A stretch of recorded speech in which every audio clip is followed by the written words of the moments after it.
नमस्कार साथियों, स्वागत है आपका अपने यूट्यूब चैनल वाईके ऑनलाइन एजुकेशन में।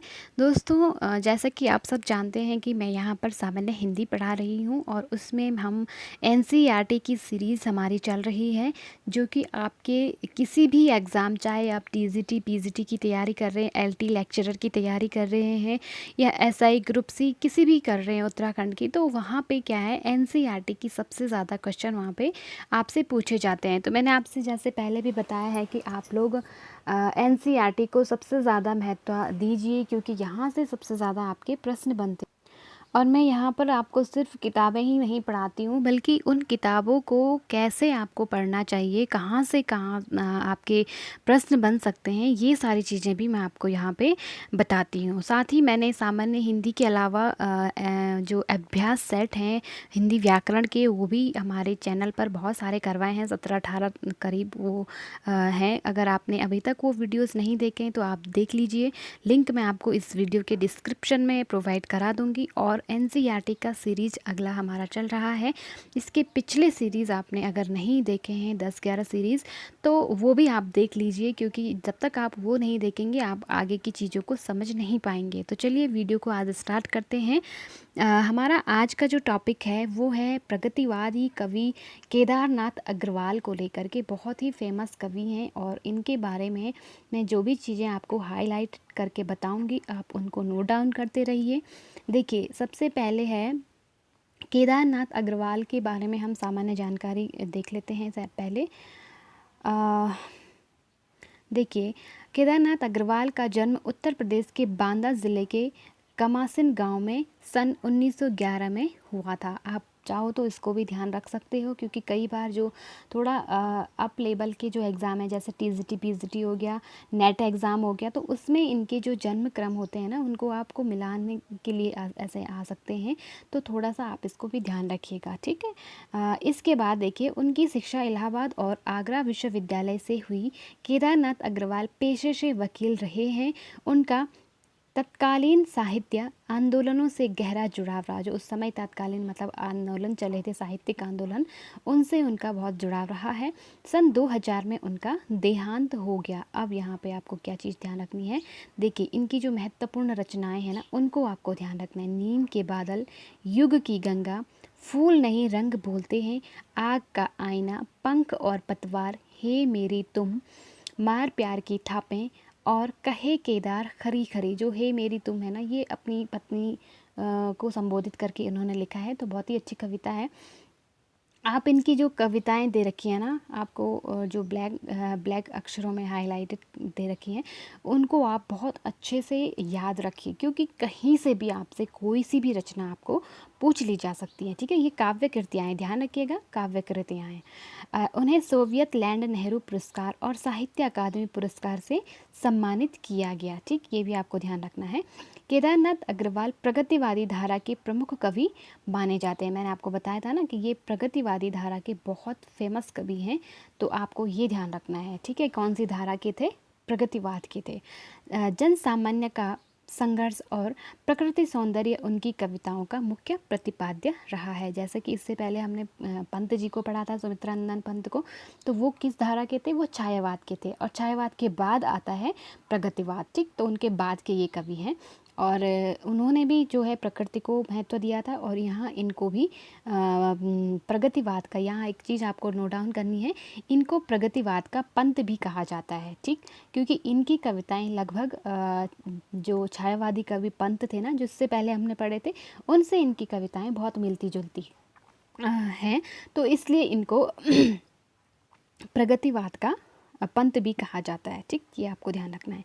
यहाँ प्रकृति का यथार्थवादी रूप व्यक्त हुआ है, जिसमें शब्दों का सौंदर्य है, ध्वनियों की धारा है, और है स्थापत्य की कला। तो ये सारी चीज़ें इनकी कविताओं के विषय रहे हैं, ठीक। संगीतात्मकता उनके काव्य की एक अन्यतम विशेषता है। संगीतात्मकता यानी कि एक लय इनकी कविताओं में हमें देखने को मिलती है। बुंदेलखंडी समाज का दैनंदिन जीवन अपने खुलेपन और उमंग के साथ उनके काव्य में अभिव्यक्त हुआ है। कहाँ का, बुंदेलखंड का, ठीक है। केदार कविता की भाषा को लोक भाषा के निकट लाते हैं और ग्रामीण जीवन से जुड़े बिंबों को आत्मीयता के साथ प्रस्तुत करते हैं। मैंने कहा ना, जो चीज़ें हमें पंत के यहाँ मिलती है ना, वही चीज़ें हमें इनके यहाँ मिलती हैं। ठीक। प्रस्तुत कविता में कवि का प्रकृति के प्रति गहन अनुराग व्यक्त हुआ है। वह चंद्र गहना नामक स्थान से लौट रहा है। लौटते हुए उससे उसके किसान मन को खेत खलिहान एवं उनका प्राकृतिक परिवेश सहज आकर्षित कर लेता है। इस कविता में कवि की उस सृजनात्मक कल्पना की अभिव्यक्ति है जो साधारण चीज़ों में भी असाधारण सौंदर्य देखती है और उस सौंदर्य को शहरी विकास की तीव्र गति के बीच भी अपनी संवेदना में सुरक्षित रखना चाहती है। यहाँ प्रकृति और संस्कृति की एकता व्यक्त हुई है।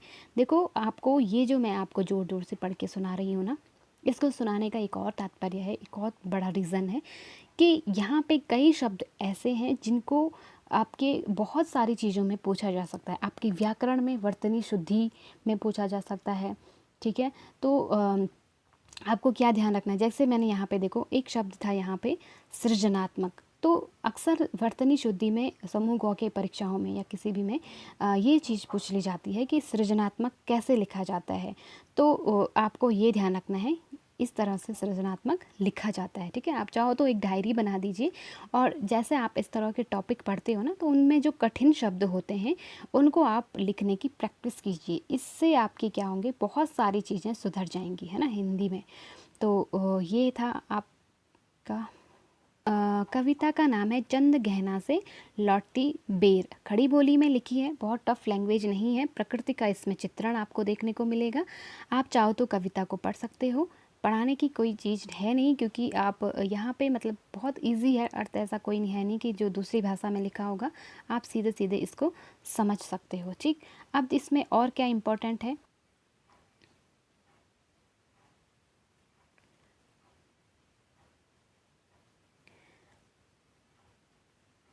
देखिए यहाँ पर जो चीज़ एक महत्वपूर्ण बच जाती है वो क्या है कि जो इसके जो शब्दार्थ है ना, वो आपको ज़रूर पढ़ने चाहिए।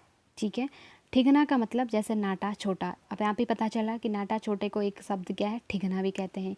मुरेठा का मतलब होता है पगड़ी, पगड़ी का पर्यायवाची आपको पता चला मुरेठा। हठीली मतलब ज़िद्दी। ठीक है, फाग मतलब होली के आसपास गाए जाने वाला एक लोकगीत। तो आपको यहाँ पे कैसे पूछा जाएगा कि होली के आसपास गाया जाने वाला लोकगीत को एक शब्द में क्या कहेंगे।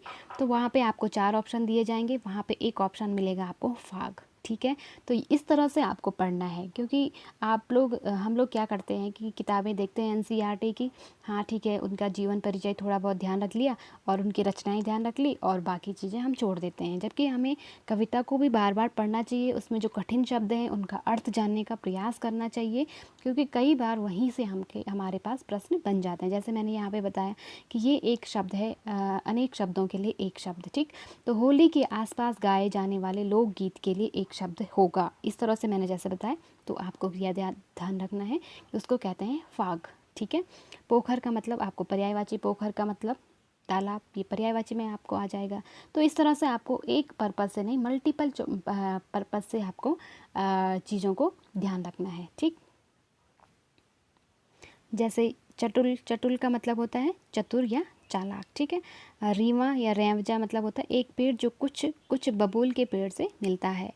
जुगुल का मतलब होता है युगल या दो। ठीक है, जहाँ पे जोड़े में दो होते हैं उसे युगल कहते हैं। अब यहाँ पे एक और चीज़ यहाँ पे आपको ध्यान रखना है, मैंने पिछले वाले वीडियो में भी बताया था कि जहाँ पर क्या होता है कि मानवीकरण एक आधुनिक अलंकार है। ठीक है, तो उसमें क्या होता है कि जहाँ पे हम प्राकृतिक चीज़ों को मनुष्य का रूप दे देते हैं, यानी कि कवि के पास एक कला होती है कि वो क्या करता है कि प्रकृति को मनुष्य के रूप में चित्रित करता है ना। तो जैसे प्रकृति या जड़ पदार्थों में मनुष्य के गुणों का आरोपण करके चेतन के समान उनकी चेष्टाओं का चित्रण मानवीकरण कहलाता है। जैसे कवि कह रहा है कि जो एक पेड़ है उसने सर पे पगड़ी बांधी हुई है, तो पेड़ पगड़ी नहीं बांधता है, ये कवि की क्या है, कल्पनाएं हैं। वो उस पेड़ को एक मनुष्य के रूप में देख रहा है। ठीक, आपको मैं दिखा दूँ थोड़ा सा, जैसे यहाँ पे आपको दिख रहा होगा, ये चित्र देख लीजिए। इसमें क्या है, ये पेड़ पौधे हैं, इस पेड़ ने क्या किया है, माला हाथ में रखी हुई है। यहाँ पे दूसरा पौधा है, वो भी एक लड़की की तरह दिख रहा है, यानी कि ये दोनों वर वधू के रूप में दिख रहे हैं। बाकी जो पौधे हैं उनको एक बाराती के तौर पे दिखाया गया है। तो ये वैसे होता नहीं है क्या? ऐसा होता है? नहीं होता है। बहुत सारे पेड़ पौधे होते हैं, हम तो उनको बिल्कुल पेड़ पौधे की तरह ही देखते हैं। लेकिन ये क्या है, कवि की कल्पना है, और कवि ने इनको इस रूप में देखता है, और इस रूप में देखने को ही क्या कहते हैं? मानवीकरण कहते हैं। यानी कि उन्होंने प्रकृति को मनुष्य का रूप दिया है। ठीक है, तो इस तरह के चीज़ों को क्या कहते हैं? मानवीकरण कहते हैं। जैसे यहाँ कवि की कल्पनाएं वहाँ हो रही हैं, वैसे ही वो उन चीज़ों को लिख रहा है। बांधे मुरेठा शीश पे। मुरेठा का मतलब क्या बताया था हमने? पगड़ी बताया था। तो पगड़ी शीश पर बंधी है, किसकी? उस पौधे की। छोटे गुलाबी फूल का सज कर खड़ा है, पास ही मिलकर उगी है, बीच में अलसी हटीली। तो अलसी का एक पौधा होता है, हटीली है वो, ठीक है, अपनी हट पर अड़ी हुई है। तो इस तरह से जो चीज़ें मतलब प्रकृति में चल रही हैं उनको मनुष्य के रूप में दर्शाया गया है, तो वही क्या कहलाता है? मानवीकरण अलंकार। कभी कभी आपके पास डायरेक्ट प्रश्न पूछा जाता है, कभी कभी आपको मान लो ये पैराग्राफ दे दिया और आपके पास इस तरह से एक पैराग्राफ दे दिया, आप पूछ लिया कि इसमें अलंकार बताओ, तो आप क्या बताओगे? मानवीकरण अलंकार बताओगे। ठीक है, तो उम्मीद करती हूँ कि मैं आपको समझा पाई हूँ। आपका वीडियो ये आज का आपको अच्छा लगा होगा।